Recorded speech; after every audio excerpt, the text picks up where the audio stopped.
J'avais commencé à lire le manga Seven Deadly Sins, je suis un gros amateur de shonen, et en plus, ce manga avait une espèce d'aura, il y a un dessin qui est vraiment beau, qui arrive à capturer avec beaucoup d'habileté le charme que peut avoir le dessin d'Akira Toriyama dans sa meilleure période de Dragon Ball. L'aventure avait l'air intéressante, les personnages cool, etc. Bon, dès le départ, en tant que lecteur, si on veut pas être trop dérangé, il faut essayer de faire abstraction du fait que le personnage de Melodias ne va pas arrêter de tripoter le personnage d'Elisabeth contre son gré, où elle exprime clairement son mécontentement, donc on est clairement de l'ordre de l'agression sexuelle dès le début du manga. Mais c'est triste à dire, mais on est presque habitué à ce genre de choses où on va avoir une espèce de banalisation dans la manière d'utiliser les personnages féminins et de comment on montre leur corps avec les fameuses expressions comme le plan culotte ou des choses comme ça. Et donc d'abord, on a ce premier couple qui est Melodias et Elisabeth, où Melodias est un adulte qui, suite à une malédiction, se retrouve dans le corps d'un enfant. Et donc là, on peut se rapprocher du plot de Dragon Ball GT avec un truc un peu rigolo en soi, de se dire, bah oui, un adulte qui a déjà énormément de vécu, qui est très puissant, et qui se retrouve prisonnier dans le corps d'un enfant. Donc ça fait un bon démarrage pour une histoire, pour faire des rebondissements, etc. Et hormis les trucs de harcèlement sur Elisabeth, il ne se passe rien de concrètement sexuel entre les deux personnages. Mais après, on va aussi nous montrer le personnage de King, qui est amoureux de la géante. Mais King est une fée, et grâce à ses pouvoirs magiques, il peut prendre pour la plupart du temps l'apparence d'un enfant, alors que sa forme adulte, il ne la prend que pour nous montrer des moments où on va pouvoir se moquer de lui parce qu'il est plus ridicule dans sa version adulte que enfant. Et ce qu'on peut se dire, c'est que l'auteur va sous-entendre que il est plus attirant dans sa forme d'enfant que d'adulte. Et du coup, la géante, bah elle, c'est une adulte. Et comme autre relation, on va aussi avoir Merlin, qui est une magicienne donc, qui dans son cas, on apprend en fait que c'est une enfant qui, grâce à sa magie puissante, peut se donner le corps d'une adulte super sexualisée, et dont le personnage d'Escanor est amoureux. Et ça va être clairement dit à un moment que le personnage d'Escanor la préfère sous sa forme d'enfant. Et puis enfin, comme dernière relation, on a un couple de quelqu'un qui a l'apparence d'un enfant et de quelqu'un qui a l'apparence d'un adulte. On a Ban et la Reine des Fées. La Reine des Fées, donc, qui a une apparence complètement d'enfant, mais qui a censé avoir 1000 ans ou un bail comme ça, tandis que Ban, bah lui, encore une fois, est un adulte complet. Et eux sont clairement dans une relation de couple où c'est entendu qu'ils couchent ensemble. Et du coup, on a cette accumulation de choses qui sont dispersées au fur et à mesure du récit, qui a une trame narrative en soi, qui a donc des enjeux complètement différents de celles de ces relations bizarres. Et s'il n'y avait eu que Melodias et Elisabeth comme couple montré de ce type-là, on se serait dit, ben voilà, c'est juste ça, et que ça reste bizarre, mais ça aurait aussi été une exception dans le manga, ce qui n'est donc pas du tout le cas. Et forcément, c'est cette accumulation de relations qui va faire que l'on va se dire, ben oui, que l'auteur nous montre un récit dans lequel il va clairement trouver plein de prétextes pour nous montrer des relations pédophiles qui ne sont pas vraiment. Parce que le prétexte ici est de dire que ce sont pas réellement des enfants, qu'ils ont donc une mentalité d'adultes, et qui donc il n'y aurait pas une relation complètement asymétrique entre les personnages, ce qui est pourtant un des critères qui implique la pédophilie, le fait de dire que bah, c'est un adulte par rapport à un enfant, et que donc il y a un niveau de maturité différent, de vécu, etc., qui fait que ça ne peut pas être une relation équilibrée et symétrique. Et donc que c'est forcément malsain et manipulatoire. Mais il faut quand même avoir une certaine dose de mauvaise foi pour se dire, ah bah non, c'est ok que Ban et la fée couchent ensemble, parce que la fée elle est millénaire, hein, même si elle a l'air d'une enfant. À partir du moment où on se dit que c'est ok de coucher avec cette personne parce qu'elle fait très mature pour son âge, alors que c'est clairement un enfant en apparence, c'est qu'il y a déjà un problème quoi. Et que justement on est dans un récit inventé, donc l'auteur aurait pu faire n'importe quoi d'autre pour mettre en relation des personnages, mais il a choisi de faire ça. C'est pas innocent, c'est lui qui maîtrise son histoire, c'est lui qui décide de trouver des prétextes pour mettre en scène des corps d'enfants en couple avec des corps d'adultes. Alors un truc qu'on pourrait rétorquer, c'est de dire que dans la logique de l'univers de Seven Deadly Sins en soi, les personnages ne sont pas dans des comportements pédophiles parce qu'effectivement, ils sont dans des situations qu'on ne peut pas connaître dans notre monde actuel. C'est-à-dire que Ban, par exemple, qui est un adulte, couche avec une personne beaucoup plus âgée que lui, mais qui a le corps d'un enfant. Mais bon, c'est un peu facile de dire qu'on peut complètement décorréler un univers magique, imaginaire qu'on nous présente et notre réalité. Parce que justement, cet univers, c'est une création qui émerge de notre réalité, de notre société, de notre culture, et qu'on le regarde depuis un point de vue qui n'est pas neutre, objectif, éthéré. Et que donc depuis notre point de vue culturel, nos valeurs, ben clairement on nous montre une œuvre imprégnée de fantasmes pédophiles et qui va tenter un maximum de pouvoir justifier ce type de relation. Et qu'il y a évidemment un problème dans la culture du manga, de l'anime, de la culture pop japonaise, par rapport à la place des femmes, par rapport à la place des enfants, par rapport au fait qu'il y a même cette tendance à nous montrer des visages de femmes très enfantins, mais avec des grosses poitrines, des corps d'adultes, etc. Et que donc quand on lit beaucoup de mangas, on peut finir par s'habituer à ça, même par finir par s'habituer aux blagues sexistes que peuvent avoir certains auteurs qu'on aime bien, à partir du moment où ça ne prend pas non plus une trop grande place, et selon la sensibilité de chacun quoi. Je veux pas voir ça. Je comprends pas comment vous pouvez rire de cette pauvre Lisa alors qu'elle doit être morte de peur. Non, on rit avec quelle marge? Ça fait une grosse différence.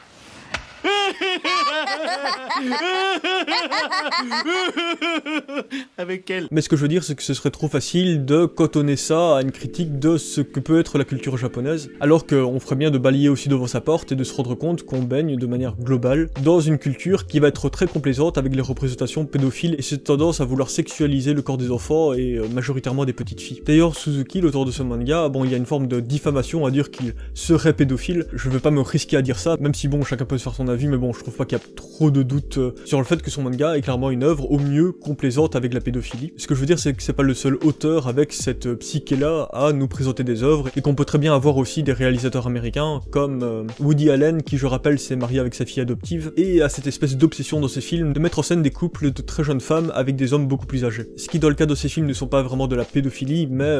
possède quand même une frontière poreuse avec cette idée-là. Et puis bien sûr il y a Polanski, qui lui est un pédocriminel, et donc quand on regarde ces films, même quand ce sujet n'est pas abordé, ou sous-entendu, ou quoi que ce soit, on a quand même droit à regarder une œuvre d'un type qui, dans son vécu, dans sa psyché, dans sa psychologie, dans son avis sur le monde, a trouvé ça normal à un moment donné de violer une, voire plusieurs petites filles. Parce qu'en effet, c'est stupide de vouloir décorréler l'artiste de son œuvre. Un artiste, quand il va créer une œuvre, il va intégrer dedans ses envies, ses névroses, ses obsessions, son vécu, sa manière de voir le monde, et que c'est pas possible de faire autrement, et que même s'il ne fait pas une œuvre sincère, on va dire superficielle, ça risque quand même de se lire en creux, parce que malgré soi, on va mettre des choses de soi dans une œuvre. Et d'ailleurs, pour continuer de balayer devant notre porte d'occidentaux, il y a aussi ce plot plus ou moins récurrent dans les films, notamment, qui est le personnage du Born Sexy Yesterday, donc né sexy hier, qui est un personnage adulte, mais qui est encore dans la mentalité d'un enfant, au moins un personnage extrêmement naïf, qui va se mettre en relation de couple amoureuse avec un personnage qui lui est un adulte normal, on va dire. Et là, c'est l'inverse de Seven Deadly Sins, on a un personnage d'adulte avec une mentalité d'enfant, et on pourrait se dire, mais non, c'est pas crypto-pédophile, parce que ce personnage a un corps d'adulte. Mais bon, là, on revient à ce truc-là de dire qu'une relation pédophile, c'est aussi une relation asymétrique par rapport à la mentalité des personnes, et que clairement, l'adulte normal, lui, peut avoir complètement une emprise très facilement sur le personnage naïf enfantin. Mais tout ça pour dire que ça m'interroge un peu parce que ce manga, en 2014, il était déjà écoulé à plus de 10 millions d'exemplaires. Combien? Donc aujourd'hui, je sais pas où ça en est.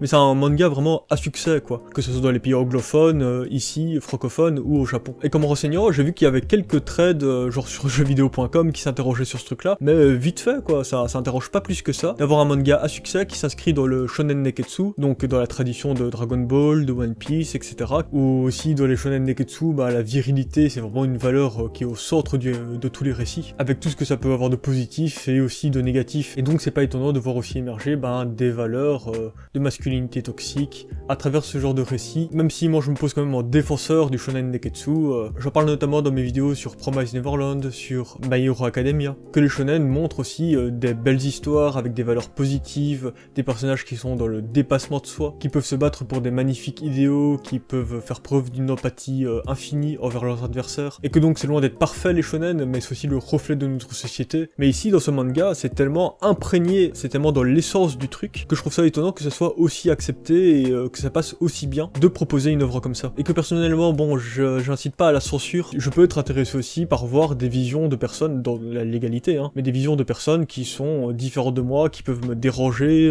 genre quelqu'un qui a, je sais pas, qui a commis des meurtres. S'il me raconte une histoire, ça m'intéresse d'être dans la psyché de cette personne le temps d'une histoire. Donc j'appelle pas forcément à la censure, ça m'intéresse de voir l'œuvre des monstres et de voir ce qu'ils ont à raconter et de quelle manière ils vont le raconter. Mais on peut quand même s'interroger sur cette banalisation avec des trucs du genre, les communautés My Little Pony ou des trucs comme ça, où c'est devenu quand même assez connu qu'il y a une communauté d'adultes qui vouent une espèce de culte sexuel à My Little Pony, qui je rappelle est un dessin animé pour enfants mettant en scène des petites filles poneys colorées magiques. Et qu'encore une fois on pourrait me dire mais non c'est des poneys, ça n'a rien à voir, là c'est plus de la zoophilie alors. Mais que de toute façon le fait est que ces poneys sont une métaphore de petites filles, et que tout ça entre dans ce spectre plus ou moins flou de culture pédophile, et qu'en plus Seven Deadly Sins, donc il y a genre 4-5 relations qui met en scène des enfants et des adultes, il y a le harcèlement sexuel de Melodias et d'autres blagues sexuelles plus que borderline, et en plus t'as le personnage de Gouter qui est une espèce de pantin qui a été créé, donc c'est un humain artificiel, ce qui fait qu'il a un drôle de rapport à ce que sont les émotions humaines,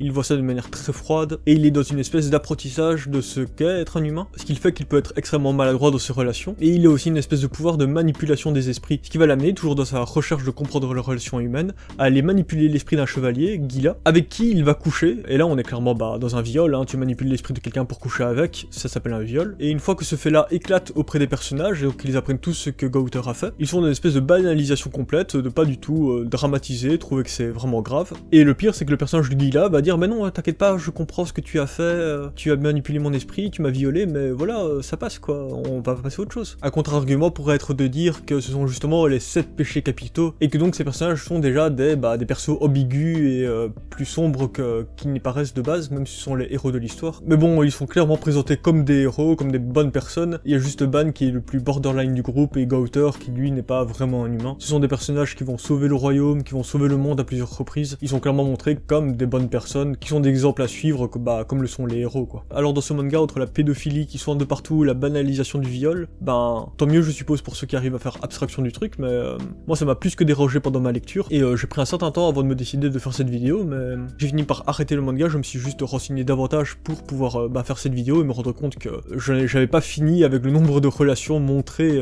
de couple entre des enfants et des adultes. Mais voilà, c'est assez perturbant de se dire que ce manga passe YOLO, tranquillou, et qu'encore une fois j'appelle pas à la censure, mais juste comme ça cette vidéo existe. Si d'autres personnes se sont dit la même chose que moi pendant la lecture, au moins il y aura une trace de ça sur YouTube à propos de ce manga, c'est quand même pas mal que ça existe je pense. Et je dis pas du tout que l'auteur est un criminel, qu'il faut le brûler ou quoi que ce soit, hein. D'autant plus que s'il a ces pulsions là, mais qu'il n'est jamais passé à l'acte, qu'il n'a jamais été violé un enfant, ou qu'il s'est jamais procuré de vidéos pédosataniques dégueulasses, force à tous ceux qui sont dans ces pulsions affreuses et qui arrivent justement à ne pas franchir la ligne de la légalité et de souffrance. Et donc ça c'est la frontière entre pédophile qui n'est pas passé à l'acte et pédocriminel qui lui est passé à l'acte. Mais qu'en gros on est quand même dans une société qui peut écouler des dizaines de millions d'exemplaires d'une œuvre pédophile, tranquillou bilou, et avec une diffusion animée sur Netflix, donc voilà, bienvenue dans notre monde, hein. Merci pour avoir regardé cette vidéo. D'habitude je fais pas de trucs comme ça, je fais des analyses de mise en scène, de découpage, des trucs très cool pour essayer de mieux comprendre les œuvres. Donc si vous débarquez, allez jeter un coup d'œil à la chaîne et vous rendre compte qu'il y a plein de belles choses à dire sur les mangas et sur la bande dessinée de manière générale.